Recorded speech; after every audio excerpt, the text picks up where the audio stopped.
আজকে হাইলাকান্দি নৃত্যাঞ্জলি একাডেমি আয়োজিত বসন্ত উৎসবে উপস্থিত ক্ষুদ্র শিল্পী এবং যারা প্রশিল্পীরা উপস্থিত আছেন, সঙ্গে শিল্পীদের অভিভাবকবৃন্দ,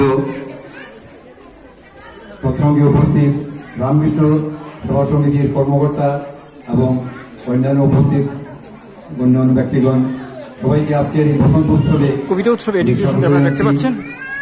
আমরা রামকৃষ্ণ মিশনে আমাদের এই আশ্রমে প্রায় গত 12 তারিখ থেকে 17 তারিখ পর্যন্ত আমাদের বাৎসরিক উৎসব ছিল। আমরা অনেক কালচারাল ফাংশন এরকম অনুভব করেছি।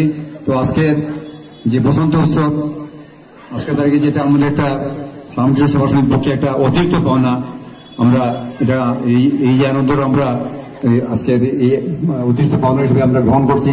তো সেই হিসাবে আমি রামকৃষ্ণ সভা সমিতির পক্ষ থেকে নৃত্যাঞ্জলি একাডেমির অধ্যক্ষা শ্রীমতী মধুমিতা ভট্টাচার্য এবং তাহার স্কুলের কর্তৃপক্ষকে সবাইকে ধন্যবাদ জ্ঞাপন করছি।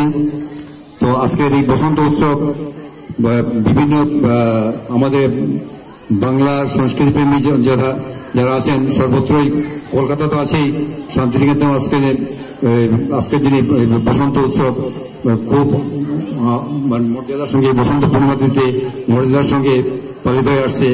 ভারতের বিভিন্ন জায়গাতে সংস্কৃতি কর্মী যারা, সংস্কৃতি প্রেমী যারা, তারা আজকের এই উৎসবটি রঙের উৎসবে আনন্দে মেতে দিনটি উদযাপন করেন। তো আজকের এই অনুষ্ঠানে উপস্থিত সবাইকে স্বাগত জানিয়ে আজকের এই অনুষ্ঠান সুন্দর ও সফল হয়ে উঠুক এই কামনা করে আমি রামকৃষ্ণ সভা সমিতির পক্ষ থেকে সবাইকে ধন্যবাদ জানিয়ে আমার ক্ষুদ্র বক্তব্য সমাপ্ত করছি। ধন্যবাদ।